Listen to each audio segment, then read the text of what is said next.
Wa qur rabbi adkhilni mudkhala sidqin wa akhrijni mukhraja sidq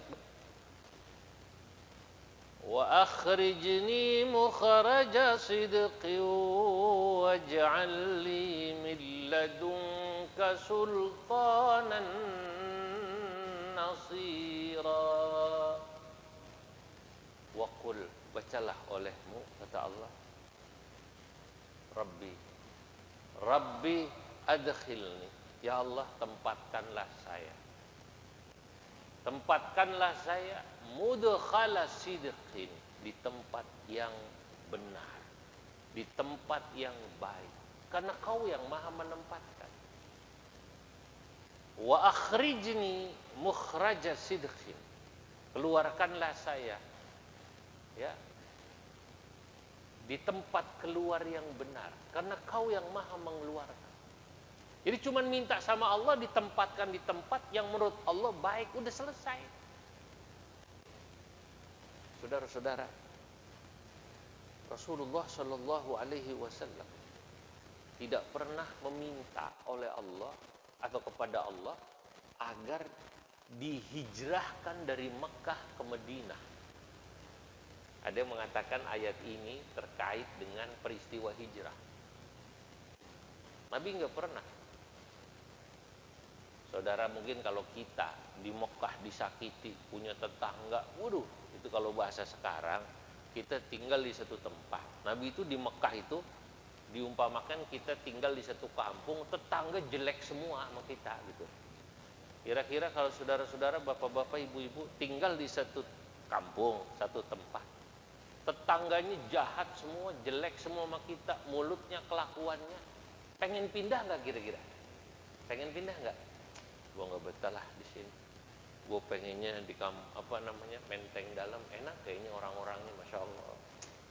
Jamaah masjidnya juga enak, di kampung gua kayak begini nih, aduh katanya nggak betah, tetangganya pada jahat mulutnya, begini begitu. Ya Allah, kapan saya punya rumah di depan kokas gitu, bisa kebeli di sono. Saya mau tanya, kalau kita ngomong kayak begitu tuh wajar apa enggak? Atau banyak nggak yang kayak begitu, sering minta kayak gitu? Ya, tadinya tinggal di pinggir kali, asal hujan gede, kenapa? Banjir. Kemudian, ya Allah, kapan saya punya rumah, jangan di pinggir kali, tapi di pinggir jalan gede, di tempat yang enak. Kayak gitu kalau ada orang begitu tuh, kalau buat orang awam normal kan? Biasa nggak kira-kira? Nah, tapi buat orang yang al-arif billah, mengenal Allah, enggak. Dia tahu diri, malu. Karena dia punya adab. Allah sedang menempatkan dia di depan atau pinggir kali tinggal, ya udah, dinikmati. Paling dia berdoa kayak tadi, Rabbi adkhilni mudkhala sidqin wa akhrijni mukhraja sidq. Ya Allah, tempatkan saya di tempat yang benar, di mana yang Kau kehendaki. Wa akhrijni mukhraja sidqin. Ya Allah, berilah saya jalan keluar atau ditempatkan di tempat yang Kau juga kehendaki kalau harus pindah. Bukan karena saya yang minta, masya Allah.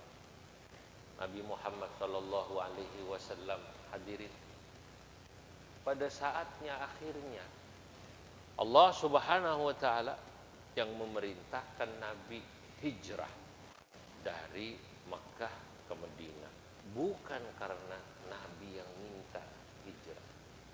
Bahkan Nabi tak pernah terbayang hijrahnya ke Madinah. Ya. Ini contoh, kehidupan Nabi kan contoh kita kan. Nah, secara rohani dan spiritual gitu ya, itu rohaniyah atau spiritualitas Nabi tentang menjalani kehidupan luar biasa. Makanya oleh Imam Ibnu Athaillah kemudian dibahasakan dengan bahasa yang sederhana. La tatlub minhu ayyukhrijaka min halatin liyasta'milaka fima siwaha. Jangan pernah kau meminta kepada Allah agar Allah mengeluarkanmu, memindahkanmu dari satu keadaan, agar Allah menempatkanmu ke tempat yang lain, di keadaan yang lain yang kau inginkan. Kenapa? Karena kalau Allah menghendaki agar kau pindah, tak perlu kau minta, tak perlu pakai satu proses, kau pindah sendiri. Masya Allah. Saudara-saudara, fal-arifu billah, orang yang arif kepada Allah, orang yang mengenal Allah, kata Imam Ibnu Ajibah, idza kana a'zaba, jika dia seorang jomblo, tadi udah saya sebut ya, ada di kitabnya, saya nggak ngarang. Jomblo itu nggak kawin-kawin, ya. Kalau dia duda nggak kawin-kawin, kalau dia perjaka nggak kawin-kawin, kalau dia janda nggak kawin-kawin. La yatamanna tazwija, nggak terus ngerengek sama Allah, ya Allah, kapan saya punya jodoh, kapan saya punya jodoh, kapan saya punya jodoh. Pak, kalau gitu doa minta jodoh nggak boleh? Bukan nggak boleh, boleh gitu. Kan tadi saya bilang levelnya di mana gitu loh. Kalau orang yang levelnya sudah kenal, malu mau minta gitu loh. Paham nggak nih kira-kira? Sama kayak tadi saya bilang, kalau dia muridnya sang guru, dia tahu persis gurunya, dia nggak bakalan berani ngomong kayak gitu sama guru. Maaf saudara, ada orang yang ngundang atau minta tolong sama orang alim atau guru sopan, ada yang nggak sopan. Maaf nih, yang nggak sopan atau mungkin ya bukan kurang sopan, dia nggak ngerti lah lebih tepatnya. Pak Ustadz, Pak Kiai, dia tahu dia Ustadz, dia bilang, bisa datang ke rumah saya nggak ya? Waduh, bahasanya satu tuh, kata yang kenal, aduh nggak sopan, kan gitu kan? Kata yang kenal apa namanya? Aduh nggak sopan. Oke. Ya. Datang sendiri dah, ntar saya ganti katanya ongkos apa namanya? Grabnya. Dan khawatir ntar amplopnya saya tambahin. Waduh, tambah lagi begitu. Ini kalau yang kenal gitu, kira-kira nih orang ngomong gitu tuh yang kenal gimana kira-kira? Aduh, merem-merem dia, nggak sopan nih orang, nggak sopan. Cuman ya bagi ustadz gitu, Allah juga pemaklum, sama kayak ustadz aja maklum. Pak Kiai, tadi orang itu ngomongnya kayak gitu ya, nggak sopan. Bukan nggak sopan, dia belum mengerti tradisi menghormati ulama, gitu aja. Paham nggak nih kira-kira? Dia belum mengerti tradisi apa tadi? Menghormati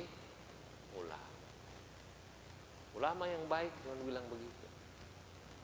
Begitu pula Allah Subhanahu wa taala, ya. Begitu ada malaikat merem-merem ngelihat ada makhluknya mintanya kayak begitu sama Allah, mintanya rada maksa bagaimana, malaikat mungkin merem-merem, aduh ini bocah nih, kata malaikat akhlaknya rada kurang ini. Tapi Allah maha mengerti hamba.